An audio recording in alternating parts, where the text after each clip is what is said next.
Good morning! Good morning kayo dyan, aking mga viewers, followers, at saka subscribers.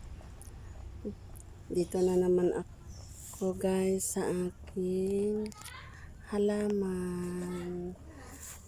Nag-aano-ano dito. Basta ito naman ang pinaka-recreation ko. Titingin-tingin sa mga bulaklak ko. Sino ba dyan guys ang hindi matutuwa? Makikita mo yung mga bougainvillea mo na blooming sila. Mahilig kasi ako sa bulaklak pero hindi lahat. Gusto ko lang bougainvillea, rose, kasi yung hindi sila naluluma ba palaging ano. Tapos yun guys, ang topic natin ngayon, katatapos lang namin nag-usap ng aking aafam. Nag-usap kami sa umaga, nag-usap din kami sa gabi ko dito, sa umaga ko dito. Kung minsan, mauubusan na ako ng topic. Kaya, yung maghanap ka talaga na para may masasabi ka sa kanya, hindi siya mabuboring kasi nag-iisa lang siya guys. Wala siyang yung minsan sa ngayon nag-ano siya, wala siyang malibangan ngayon. Nilinis niya yung buong bahay, nagpipintura kasi nire-ready niya sa pagdating ko.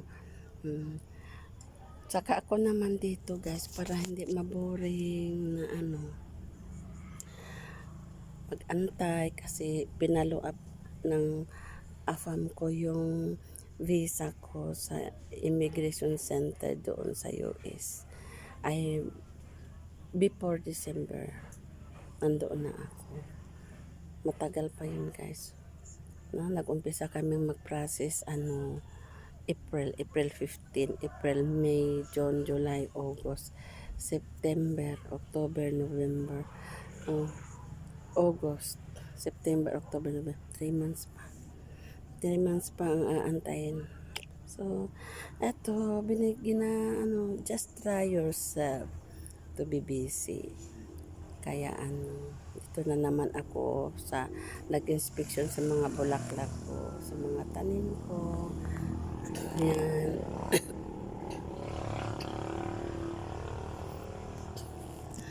Guys, bibigyan ko na naman kayo ng mga tips.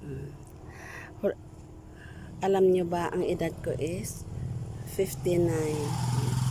59. Pero guys, kung kayo ay ganito sa edad ko or kahit 60, wag kayong mawala ng pag-asa. Ganun lang guys. Kasi naman, ang mga apam, iba-iba naman ang choices nila. Mayroon naman yung kahit mag-70 na gusto nila yung bata pa, mga 18, 25. Meron naman yung mga apam na mga age 60s. Gusto talaga nila yung kaedad nila. Gusto nila. Kaya yung apam ko, gusto niya yung level na sa edad ko. Kasi nga guys, yung hindi daw mahirap yun mag-adjust para sa kanila. So, kayong kasing edad ko dyan na mga Pilipina, huwag kayong mawala ng pag-asa. Huwag kayong mawala ng pag-asa. Darating din sa buhay niyo na dala ng ihilingin din niyo sa Panginoon na bigyan kayo ng lifetime partner na mabait, caring, ganon. Yung apam ko guys, at saka piliin nyo guys, pag kayo naghahanap ng apam, piliin nyo ng byudo. Kasi yun ang sabi ng friend ko doon sa US, na mahirap daw yung may anak, lalo na pag babae kasi meron din yung time talaga na ano sila umiiksi na. Kumbaga umiiksi na. So mas maigi yung byudo ay walang anak dahil walang problema. Ang gusto ko lang dito sa apam ko guys, kasi pagdating doon sa US, basta pa nga pinangako niya na wag akong magtrabaho na. At yun naman ay gusto ko guys. Gusto ko na talagang totaling magpahinga kasi guys, mulang bata pa ako nagtatrabaho na. 14 years old na working student ako. Hanggang mag-college, hanggang sa nakapag-asawa, parang ako ang naging pabre de pamilya sa pamilya ko. Nag OFW ako. So, sa edad kong ito, magsi-60, gusto ko na rin na mamahinga. Gusto ko na may lifetime partner ako, pero gusto ko na rin na nang ayoko na magtrabaho. At yun ang gusto ng afam ko. Hindi na ako magtatrabaho, support niya ako lahat. Pati yung anak niya, promise siya na kukunin niya. Which is gusto ko, mabait siya guys. Oo.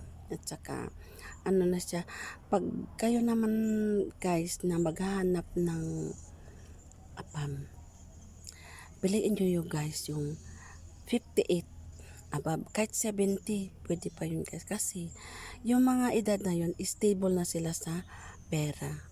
Kasi minsan yung 58, nagpipensyon na sila sa kanilang insurance. Meron naman kasi yung ano, tapos yung doon pala sa US guys, ang mga 67, saka pa lang yan sila kadalasan doon, saka pa lang, yun na ang pinakaano nila, fully retired na sila, 67. At saka sabi ng friend ko guys, yung 67 doon sa US, batang bata pa raw yun. So, pag kayo guys, ang tip ko sa inyo, pag kayo naghahanap ng apam, piliin nyo ng 58 above. Kasi parang stable na yun sa pera. Hindi na yung ano, kung may mga loan man sila, siguro nakakabayad na. Para walang ano guys, walang problema sa pera, masaya, oo.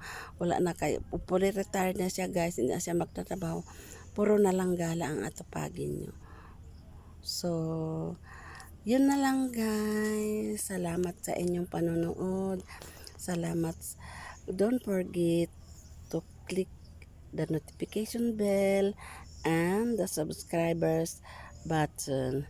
Salamat sa inyong panonood. Sana may mga napupulot kayong aral dito sa video ko. Bye bye. Please like and share. Bye bye.